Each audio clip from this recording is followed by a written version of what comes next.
Hi, so this is Joe Salvato for J309 going over an interactive journalism story. And the one that I picked was Firestorm by The Guardian, which basically is about a family caught in the middle of a violent brush fire, as it says right there, in Tasmania, in Australia. And it's basically about how this family didn't have time or didn't want to leave their house because they didn't think it would affect them, and the storm spread, and then the family was forced to actually hide underneath their wooden dock out in the lake nearby.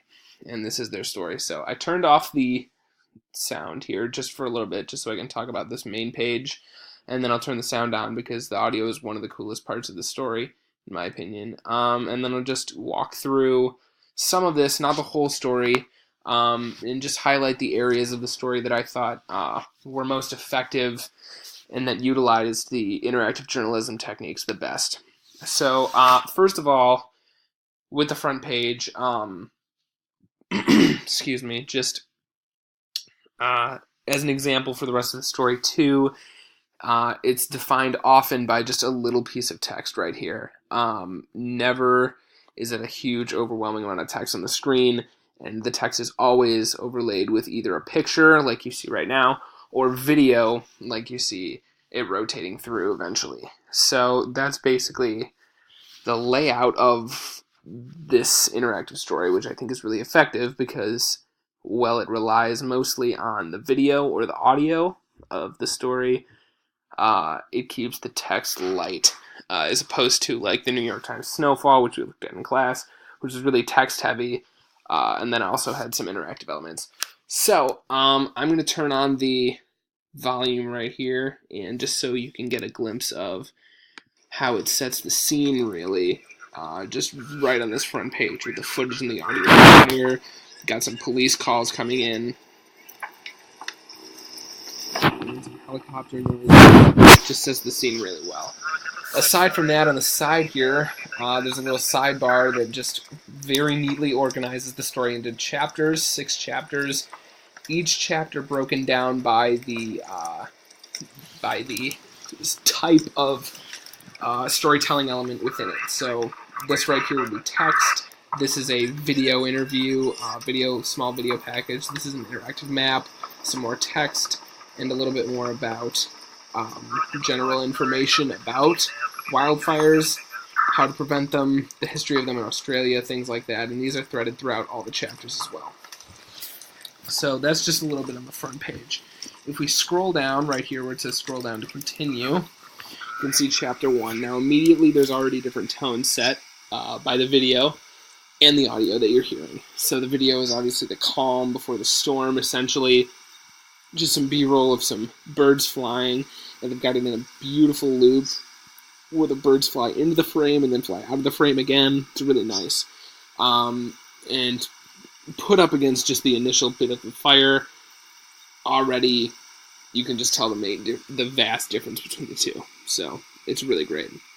Scrolling through this here, you can see once again, like I said before, highlighted with very minimal text.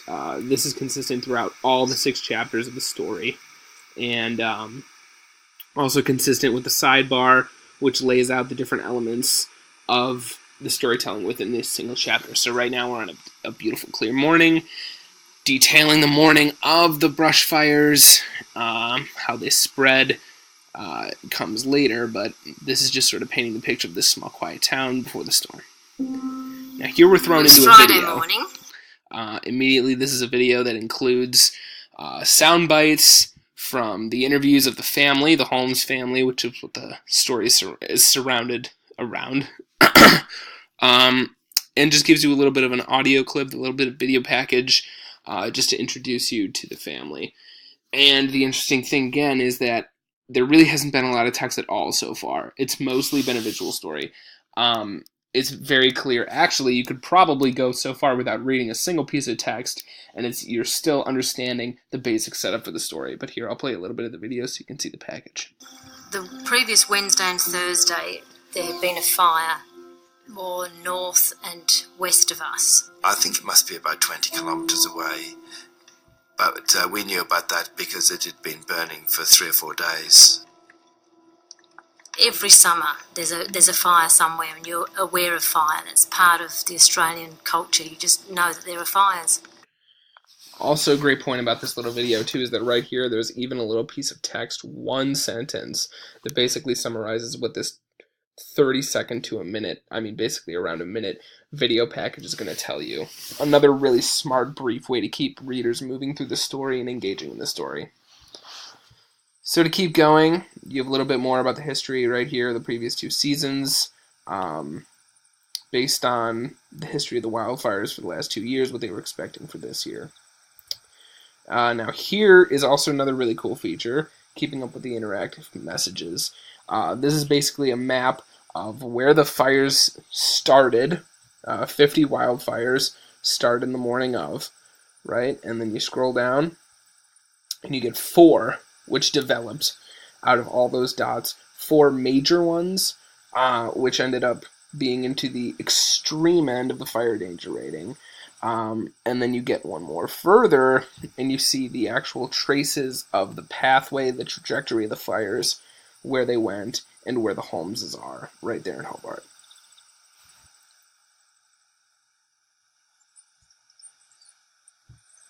Alright, so let's see here what else we can look at. So basically Chapter 1, very quiet atmosphere, and we'll skip ahead. Chapter 2 is all about, like in that picture before, the wind turning, pushing the fire more towards their family. And Chapter 3, we're going to jump from this quiet, peaceful farm scene right here, and we're going to click Inferno.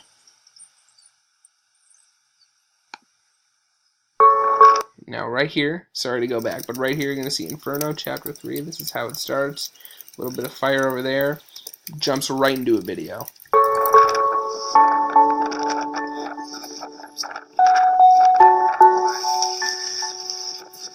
Some really intense, indescribable towers of flame.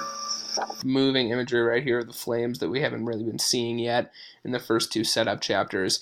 Here we also have the text being put on top of the video as well. Makes it for a really easy viewing experience with the sound bites over the video footage. It was as if someone had dropped a 1 kiloton bomb in the middle of the township.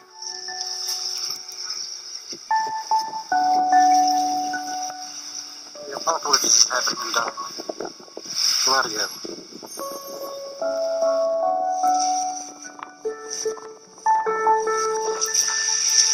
Barbara's house is gone.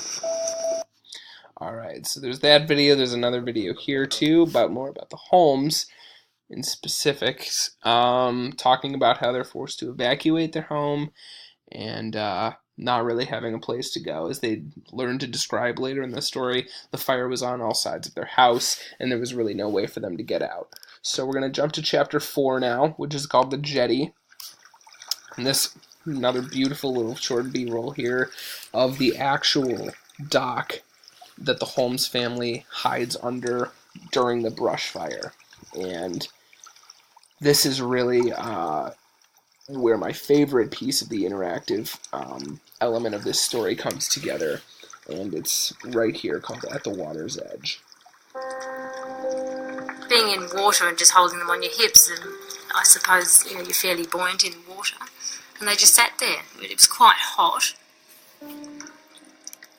Right, so what you have here is a short photo slideshow of the entire Holmes family hiding underneath this dock with the brush fire in the background. And the slideshow, on top of the slideshow, is a little quiet piece of music in the background, and with every picture comes another individual Being sound in bite. water and just holding them on your hips, and I suppose you're fairly buoyant in water, and they just sat there. It was quite hot. Comes a soundbite from either Mrs. Holmes or Mr. Holmes, so we'll keep going through a few of these.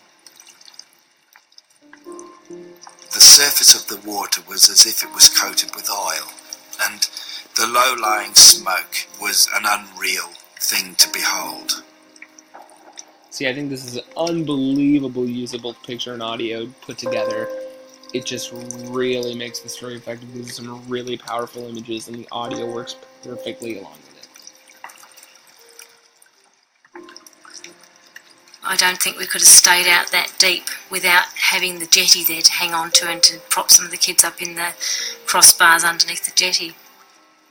I mean, we had trouble breathing and the smoke was hard on our eyes.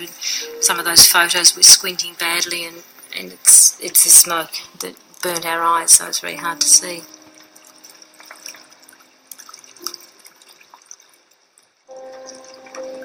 Those pictures have told the story better than I can in words. And I think that that is exactly the most perfect quote for this story. These pictures tell the story better than anybody can in words. It's the visuals of this story that really impact the audience directly, because when you see it, it just makes it all the more tangible, all the more real, all the more authentic. This is a story that perfectly fits the interactive journalism medium because it allows for such massively strong visual components.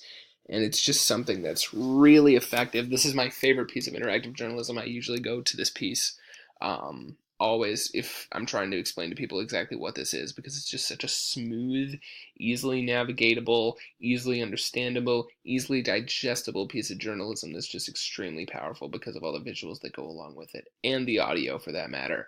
A lot of the juxtaposing images between the fire and the calm of this neighborhood, of this family's home, before the fire hits and then during the fire is just really well done. It just puts you right there on the scene.